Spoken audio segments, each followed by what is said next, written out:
Ξεκινάμε από σήμερα να μαζεύουμε ονόματα πρώτα απ' όλα, δηλαδή εθελοντές που προσφέρονται να ή να κουβαλήσουν πράγματα από το σπίτι τους ή να δηλώσουν συμμετοχή για οποιαδήποτε δουλειά και απαιτεί αυτή η εργασία που αναλαμβάνουμε. Σήμερα ένα καλό που έχουμε σήμερα είναι ότι έχουμε κοντά μας την εθελοντική κίνηση από την Κατερίνα. Τους έχουμε μαζί μας αυτούς οι οποίοι μας βοήθησαν με την εμπειρία τους και θα μας βοηθήσουν ακόμη.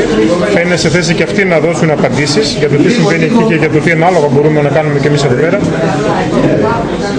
Το σπουδαίο είναι ότι ξεκινάμε το Σάββατο το παντοπολείο μας. Ξεκινάει δηλαδή η πρώτη μέρα λειτουργίας που είναι το Σάββατο. 23 του μηνός θέλουμε να κάνουμε ένα ωραίο μικρό μαγειρίο, θα στήσουμε στην κεντρική πλατεία, όπου θα προσφέρουμε φασουλάδα δωρεάν στον κόσμο και θα δεχόμαστε ταυτόχρονα τα ίδια, δηλαδή προσφορές σε εργασία και προσφορές σε είδη. Το κοινωνικό φαρμακείο έπεται, όπως έπεται και η υπόθεση αυτή που λέμε να μοιράσουμε τρόφιμα χωρίς μεσάζοντες. Είμαι ο Γιώργος Σοκοτίδης και είμαι μέλος της εθελοντικής ομάδας δράσης Πιερίας. Επίσης αυτό που κάναμε στην πόλη μας και θέλουμε να το μεταδώσουμε και σε άλλες πόλεις, όπως και γι' αυτό είμαστε σήμερα εδώ, είναι να δείξουμε στον κόσμο ότι πρέπει να πάρει την τύχη στα χέρια του. Δυστυχώς ή ευτυχώς κάποιοι άρχοντες της κοινωνίας δεν τα καταφέρνουν, δεν μπορούν, δεν θέλουν, δεν ξέρουν. Ήρθε η ώρα να πάρουμε την τύχη στα χέρια μας. Νομίζω ότι όταν υπάρχουν ομάδες ανθρώπων πολιτών οι οποίοι έχουν σαν κοινό στόχο το κοινό καλό, τίποτα παραπάνω, χωρίς κόμματα, χωρίς χρήματα, χωρίς προέδρους κλπ. Φέρνουν πολύ καλά αποτελέσματα. Νομίζω το έχουμε δείξει στην πόλη μας, το έχουμε πάρει σαν παράδειγμα και άλλες πόλεις που το κάνουν. Και όταν κάποια δράση ξεκινάει σε μια πόλη όπως σήμερα εδώ στην αρχή σας, χρειάζεται κάποια εμπειρία. Την εμπειρία μας που έχουμε εδώ και 5 χρόνια τη δίνουμε απλόχερα σε κάποιους που θέλουν να ασχοληθούν, ώστε να μην συναντήσουν προβλήματα και να μπορέσουν να ξεκινήσουν από ένα καλό επίπεδο, ώστε να μην συναντήσουν δυσκολίες και απογοητευτούν.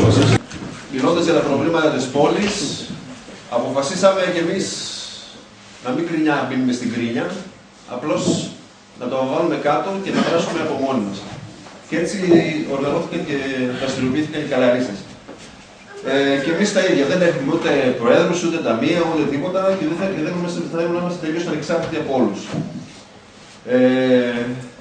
Δραστηριοποιούμαστε κυρίως περιβαλλοντικά και κοινωνικές δράσεις.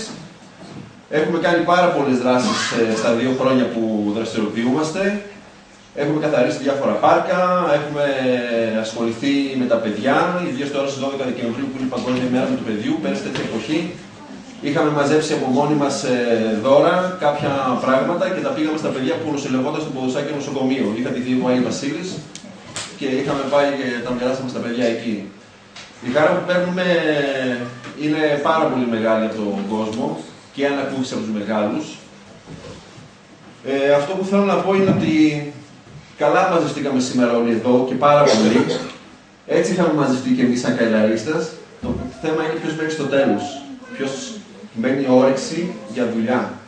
Γιατί ο εθελοντισμός είναι αυτό. Να προσφέρεις τον εαυτό σου στην κοινωνία χωρίς να περιμένεις τίποτα. Κλήθηκα σε μια πρώτη συμμετοχή της ομάδας την Κυριακή το απόγευμα από τη συνάδελφό μου την Καραγιώση Μαρίας.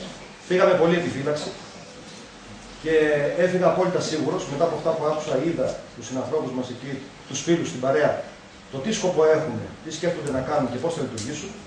Έφυγα απόλυτα σίγουρος ότι πρέπει να βοηθήσουμε. Καλέσαμε διοικητικό συμβούλιο την Δευτέρα το βράδυ. Ομόφωνα είναι ήδη εδώ και ο γραμματέας και μέλος και άλλα μέλη του συλλόγου μας, ο Ιωαννίδης και ο Κοσμίδης. Λοιπόν, ομόφωνα πήραμε την απόφαση ότι πρέπει να στηρίξουμε αυτή την προσπάθεια. Ο λόγος είναι ξεκάθαρος. Τη στιγμή που λέμε ότι υπάρχουν συνάνθρωποι μας οι οποίοι έχουν πρόβλημα κάλυψης βασικών βιωτικών αναγκών όπως είναι η σύντηση και η ένδυση, αυτομάτως καταλαβαίνετε ότι υπάρχουν και παιδιά των οικογενειών αυτών τα οποία τα βλέπουμε καθημερινά στο σχολείο. Χαίρομαι που βρισκόμαστε σε αυτή τη συνάντηση. Πρέπει να είστε περήφανοι για αυτό το οποίο ξεκινήσατε. Για αυτό το μικρό βήμα, το πρώτο βήμα. Που αυτό σημαίνει τι?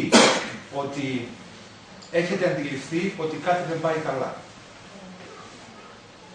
Αυτό δυστυχώς δεν το έχουν αντιληφθεί όλοι. Ότι κάτι δεν πάει καλά.